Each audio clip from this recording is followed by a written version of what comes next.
오늘은 2025년 9월 28일자 실시간으로 가장 이슈가 되고 있는 경제 뉴스를 중심으로 주요 현안들을 쉽고 깊이 있게 요약해 드리겠습니다.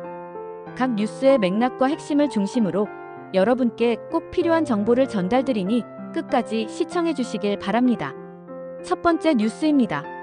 국가정보자원관리원 화재, 금융권 공공서비스 마비. 최근 대전 국가정보자원관리원에서 발생한 대규모 화재로 대한민국의 행정서비스와 금융권 업무에 대혼란이 빚어지고 있습니다. 국가정보자원관리원 화재로 비대면 계좌 개설, 대출 심사 등 주요 금융서비스가 중단됐습니다.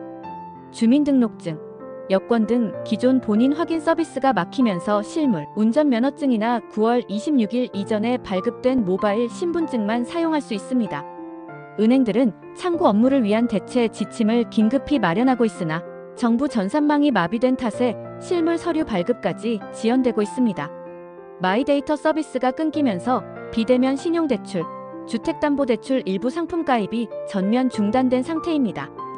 공공 마이데이터와 정부24 전자증명, 국민비서 등 주요 국가 연동 서비스는 대부분 중단돼 국민 불편이 심각한 상황입니다.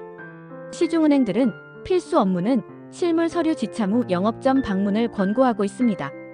인터넷은행의 경우 대면 창구 자체가 없어 대출 계좌 개설 불편이 극심합니다. 카드업계, 보험업계 등은 운전면허증 등 다른 인증수단 안내에 집중하고 있습니다. 정부는 2차 비상회의를 소집, 업종별 문제 상황 대응과 서비스 복구를 점검하고 있습니다. 두 번째 뉴스입니다. 카드 결제일 공과금 납부일 추석 이후로 연기. 국가 전산망 마비로 인해 추석 연휴 이후 예정됐던 신용카드 결제일, 공공요금 자동 납부일 등이 10월 10일 전후로 일괄 연기됐습니다. 소비자들은 연체 이자 등 불이익이 없도록 한시적으로 보호받을 수 있게 되었으며 금융위원회 등은 연체 방지와 이용자 문의를 위한 비상팀을 운영 중입니다. 세 번째 뉴스입니다. UPS 무정전 전원장치, 서버 이중화 실패, 카톡 먹통 사태와 판박이. 이번 전산망 화재의 심각성이 부각된 이유는 불과 3년 전 SK CNC 판교 데이터센터 화재로 카카오톡 먹통 사태가 발생했던 때와 유사한 구조적 문제가 반복됐기 때문입니다. UPS 배터리 폭발과 서버 이중화 실패가 원전으로 지목되고 있으며 주요 행정금융 서비스가 동시에 올스톱되는 위험성이 재확인되었습니다. 네 번째 뉴스입니다. 공공데이터 연계 서비스 647개 중 39개만 복구. 9월 28일 자정 기준 647개 국가 서비스 중 행정안전부 발표로 39개만 복구됐다는 공식 발표가 있었습니다. 모바일 신분증, 우체국 인터넷 예금 일부가 우선 복구됐으나 다수 공문서, 민원, 사회보장, 생활증명 등은 여전히 마비 상태입니다.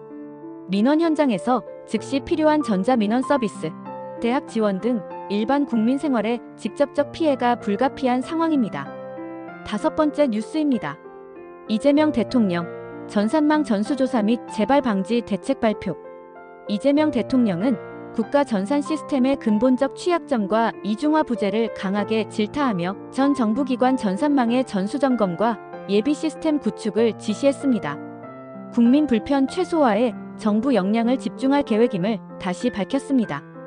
여야 정치권에서는 행정안전부 책임론, 예산 및 매뉴얼 미비, 과거, 이중화 투자의 허점 등을 두고 치열한 논쟁이 지속 중입니다. 여섯 번째 뉴스입니다. 시중은행 실물서류 대면 권고 확대. 각 은행별로 실물 신분증 지참 시 창구 대면 업무를 통해 한시적으로 계좌 개설이나 대출, 카드 발급을 가능하게 하고 있습니다. 반면 온라인 인터넷은행 고객들의 경우 불편이 극에 달해 대체 수단 마련이 시급합니다. 카드, 보험, 상호금융업체들도 대체 인증, 한시적 유예 조치 중입니다. 일곱 번째 뉴스입니다. 산업계 유통물류, 행정망 차질로 배송 통관까지 지연. 전산망 마비로 인한 우체국 금융택배보험 일부 서비스가 느리게 정상화되고 있으며 민간 택배 및 수입 통관도 지연 현상이 발생하고 있습니다. 전자상거래, 생산관리, 공공임대주택 시스템 등 산업계 연동사업도 차질이 불가피합니다. 여덟 번째 뉴스입니다. 재발방지 정부, 민간 전산 인프라 업그레이드 요구. 데이터센터 이중화, 무정전 전원장치 UPS 규제 및 감시에 대한 사회적 목소리가 커지고 있습니다. 민간 ICT와 공공인프라의 합동점검, 민관 합동 재난 대응 매뉴얼 재정립, 예산 확대 등의 논의가 본격화되고 있습니다. 9번째 뉴스입니다. 금융시장 영향 투자 심리 일부 단기 흔들림. 금융권의 계좌 이체 신청, 대출 심사 일시 중단으로 일시적 투자 위축이 감지되었으나 불확실성 해소 및 서비스 점진적 복구에 따라 점진적으로 정상화될 전망입니다. 장기적으로는 국내 IT 인프라 투자 확대, 데이터 백업 보안 분야 수혜 전망이 점쳐집니다. 마지막 뉴스입니다. 소비자 대응 및 주의사항 안내. 9월 29일까지 대출 업무 등 급한 처리가 필요할 경우 반드시 실물, 신분증, 계약서, 각종 증빙 서류를 직접 은행이나 기관에 지참하여 대면 처리하시길 권고드립니다. 카드 결제 공과금 자동이체 납부일이 연기되므로 전산 복구 시까지 본인의 일정 및 기일 관리를 잘 체크하시길 바랍니다. 정리해드린 이슈들은 한국가의 정보 인프라와 그 의존도가 얼마나 높아졌는지, 그리고 디지털 금융 시스템이 사회 전체에 미치는 영향을 극적으로 보여주고 있습니다.